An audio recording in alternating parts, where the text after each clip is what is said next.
ito'y silid ng kalungkutan. Tila kailanman ama ko si ama. Imogen, bilisan mo riyan. Kailangan nating magmamadali. Bakit ama? Malayo pa ang ating lalakbayin. Kailangan huwag tayong magpatay-patayan. Mahalaga pa ang ating sasadyain. Nagugulan ako sa iyo, ma. Kanina ka pang nagmamadali at sinasabing mahalaga ang ating sadya sa ating pupuntahan. Ano ba iyon? Yang nagkakasulat sa edad mong iyan, Imogen, ay dapat ka nang pumili na mapapakasal. Itay, ako'y masyado pang bata para sa bagay na iyon. Ang kasal ay para sa matatanda lamang. Abat ang batang to, hindi naman ibig sabihin na kapag nakapili ka na ng babaeng mapapangasawa mo ay magsasama na kayo. Ang simpleng pamimili lamang ng babae ang gagawin mo at pangakong siya'y iyong papakasalan. Ganon ba iyon? O anak, tayo ay kabilang sa tribong Barok, kaya't ikaw ay pipili ng babaeng mapapangasawa sa tribong Meret. Bakit sa tribong Meret? Siya kailangan nagmula. Hindi naman iyong ating tribo. Hindi ko alam. Tingnan natin kung ano ang mangyayari. Kung iyan po ang tingin ninyo'y tama. Imogen, mamamahinga muna tayo. Mabuti yan, ama. Napapagod na rin ako.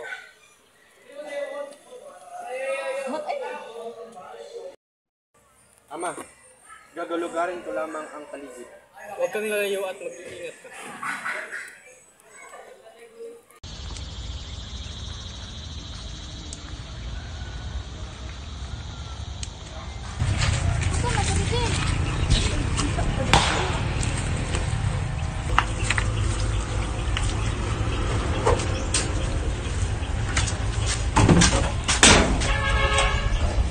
May magnanakaw!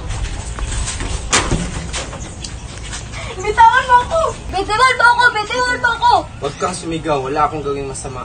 Tantanggalin ko ang pagkatakip ng bibig mo kung mangako kang hindi ka mag-iingay. Magtiwala ka sa akin.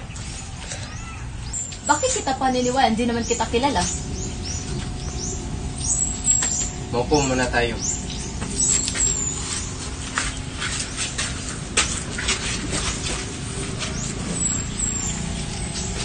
Kahit di mo ko kilala, kaya kong patunayan na ako'y mabuti. Aber, paano mo mapatunayan ang iyong sinasabi? Sige nga. Basta ba di mo ako pagtatawanan, tapos sabihin ko sa iyo ang patunay? Tingnan natin. Anong ningiti-ngiti mo rin? Sabi mo, hindi ako tatawa. Bakit ikaw ang tumawa?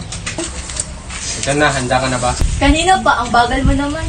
Nais ko sanang ikaw ang babaeng mapangasawa ko. Sira ulo ka ba? Niloloko mo ba ako? Kabata-bata pa natin. Seryoso ako. Ano, payag ka? Ganun-ganun na bang ba iyon? Alam kong mahirap paniwalaan. Hayaan kong ipaliwanag sa iyo. Kasama ko si Itay.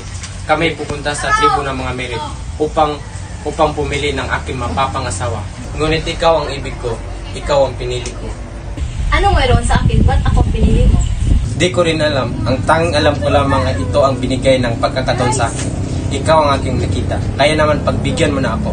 Di naman ibig sabihin na pumayag ka ay pagkakasal na tayo. Di ko malaman kung ano ang dapat kong sabihin sa iyo. Pero sige na nga. Salamat sa iyo. Ako'y labis mong pinaligaya. Asahan mong hindi ka magsisisi sa iyong desisyon. Paano na ngayon? Siyempre, tuloy pa rin ang buhay natin. Pero darating ang panahon na tayo mamumuhay sa isang bubong. Magkatuwang na aargoy ng ating mabubuting anak. Matagal pa iyon. Oo, pangako, babalikan kita pagkatapos ng 5 taon. Halika, puntahan natin si Ama.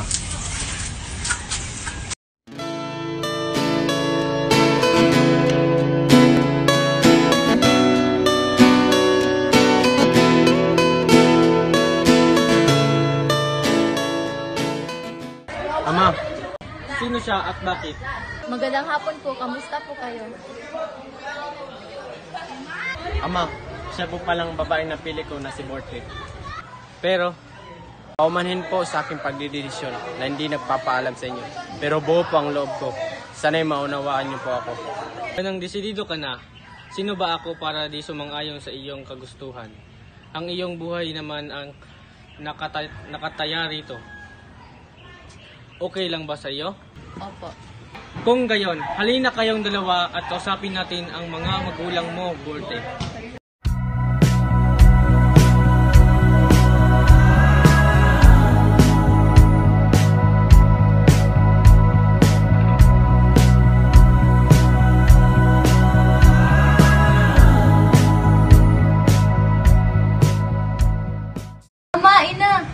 Borte, sino sila?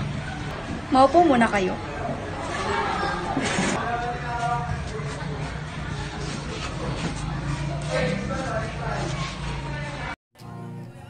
Matapos makipagsundo sa mga magulang ni Borte, ang mag-ama ay naglakbay pauwi sa kanilang dampa sa malayong nayon ng Mongolia.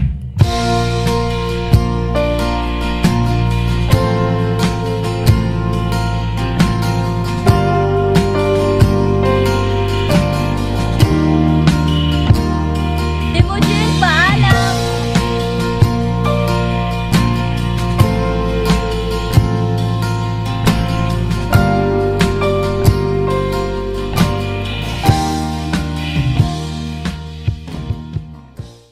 Anong gagawin mo kung sakaling babalik ngayon si Timujin, Borte? Ewan ko nga eh. Sabihin mo na lang ang totoo na may sakit ka. Alam, hindi kayo pwede magsama na matagal. Pero natatakot ako sabihin sa kanya ang totoo. Ayaw ko siyang masaktan. Mas sasaktan siya kung sa araw ng kasal mo sasabihin. Anong gagawin ko? Bakit? Anong problema? Timujin, bumalik ka. Naman, tutuparin ko ang ating pangako sa isa't isa. Pero si Borte ay... wala. Huwag na isipin, tara, labas tayo.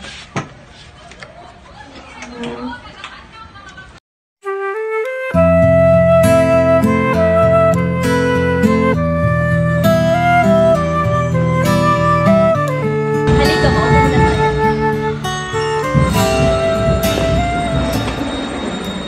Ang ibig sabihin ng narinig ko kanina. Huwag ka sanang mabibigla sa akin sasabihin. Bakit? May sakit ako at bilang na lang araw. Habang pauwi si Timujin sa hindi inaasahang aksidente,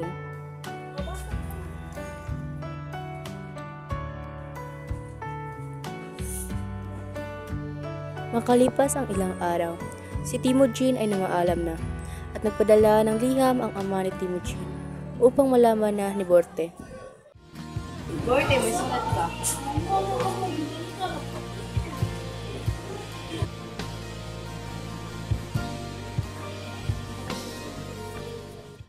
Timujin, bakit? Patuloy sa buhay ko, limutin ang pag-ibig mo. Di na babalik, hindi na babalik. Magnanakaw!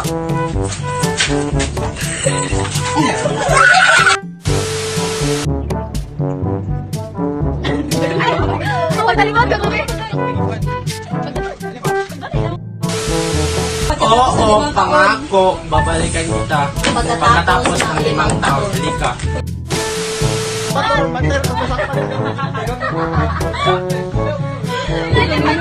Langit man ako, Bema! Ano man? Uy, sila trigger dito na. May magnanakaw!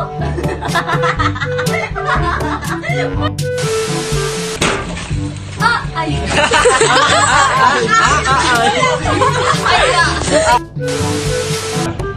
Ikaw ang... Wala, lagi na kinuha.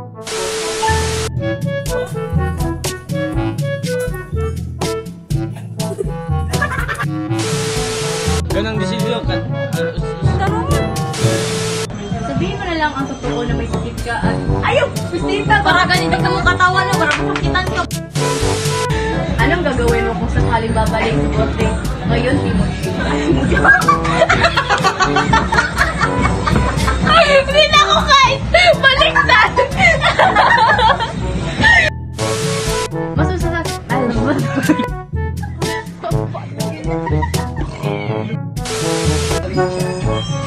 Mas masasaktan siya kung sa araw ng kasal mo sasabihin. Tutuparin ko ang ating pangako sa isa't isa. Oo naman din naman. Oo naman to. Dili siya mo yung unang isip ba? Nata, maganda sa camera.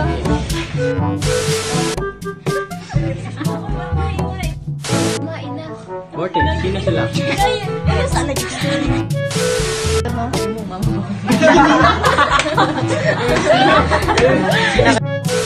Timujin, paalam.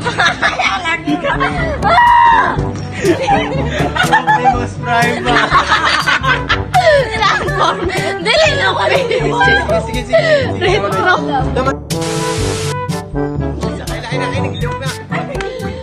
Ay, kumilya ka kayo. Yan, katawa. O, dali. Damo. Ibig sabihin.